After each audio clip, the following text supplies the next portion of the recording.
नमस्कार दोस्तों, मैं डॉक्टर भाई रणदीप सिंह परिहार एक बार पुनः आपसे रूबरू हो रहा हूँ। पहलगाम का वाक़या की खबर आप सब तक पहुँच चुकी होगी, किस तरह नरसंहार हुआ है।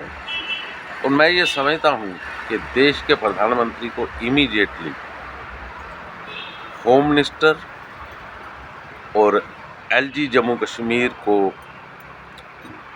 और उसके साथ साथ उमर अब्दुल्ला सरकार को बर्खास्त करना होगा। अगर मोदी जी देश के प्रधानमंत्री बने रहना चाहते हैं, एलजी का जो काम था वो उस काम को छोड़कर वो उस काम में पड़ गए कि वो उनको पावरें अवश्य मिली थी ट्रांसफ़र्स की, वो ट्रांसफ़र्स में व्यस्त रहे, सिक्योरिटी की तरफ ध्यान नहीं दिया और आज इतना बड़ा नरसंहार हुआ जम्मू कश्मीर में। और इसके साथ साथ जो लोकल समस्याएं, जो जम्मू में चोरी, हेरा फेरी से चेन स्नैचिंग और ड्रग्स का जो कारोबार इधर फैला है, मैं समझता हूँ कि एलजी मनोज सिन्हा जी पूरी तरीके से फेल हुए हैं। वो बजाय एक एलजी की तरह उन्होंने यहाँ पर बिहेव नहीं किया, बल्कि एक कार्यकर्ता के रूप में उन्होंने काम किया है। मेरा इशारा आप समझ चुके होंगे। और इसी तरह उमर अब्दुल्ला जी की जो सरकार है वो भी सभी मोर्चों पर फेल हो चुकी है। और हमारे जो गृह मंत्री हैं अमित शाह जी, उनकी ये बिल्कुल नाकामी है।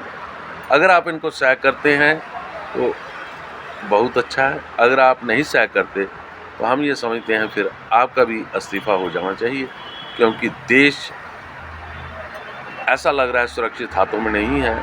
क्या कारण है कि आज अमेरिका में जाकर राहुल गांधी देश की धज्जियां उड़ा रहा है और जो हमारे देश के जो चुनाव हैं उस पे वो कह रहा है कि हेराफेरी हुई है। तो ये सारे कारण हैं, ये हम समझते हैं कि सरकार विफल हो चुकी है, फेल हो चुकी है।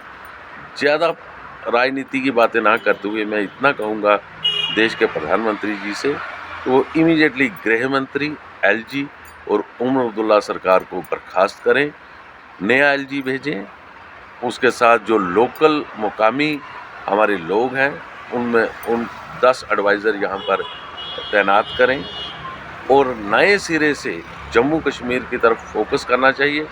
कश्मीर को कम से कम पूरी तरह सेना के हवाले किया जाना चाहिए, तब जाकर जम्मू कश्मीर का मसला हल होगा। इसमें और भी बड़ी बातें हैं, लेकिन आज ज़्यादा बातें ना करते हुए मैं यही कहूँगा कि जो आज पहलगाम में टेररिस्ट अटैक हुआ है, इतनी बड़ी संख्या में जो नरसंहार हुआ है आम जनता का, हमारे टूरिस्टों का, तो पूरे देश में इस वक्त गम और गुस्से की लहर है, दुख की लहर है। और ये तभी शांत होगी जब देश के प्रधानमंत्री कोई एक्शन लेंगे। और इस सिलसिले में जो जिस तरीके से बंगाल के लिए हमने प्रोटेस्ट किया है, मैं समझता हूँ कि पूरे हिंदुस्तान को कल बंद रखना होगा। जम्मू बंद हो रहा है और मैं समझता हूँ कश्मीर भी बंद होगा और इसके साथ साथ हिंदुस्तान पूरा बंद हो इस आतंकवादी जो घटना घटी है। और इस पर मैं यही कहूँगा कि अब एक्शन लेने का समय है। पाकिस्तान पे तो एक्शन लिया जाना चाहिए, लेकिन उसके पहले जो लोग जिम्मेवार थे, जो बुरी तरह विफल हुए हैं, उन पे एक्शन लिया जाए। इन्हीं अल्फाज के साथ मैं डॉक्टर भाई रणदीप सिंह परिहार अपने बातों को यहीं विराम देते हुए आप सबको नमस्कार, जय हिंद और सलाम पेश करता हूँ।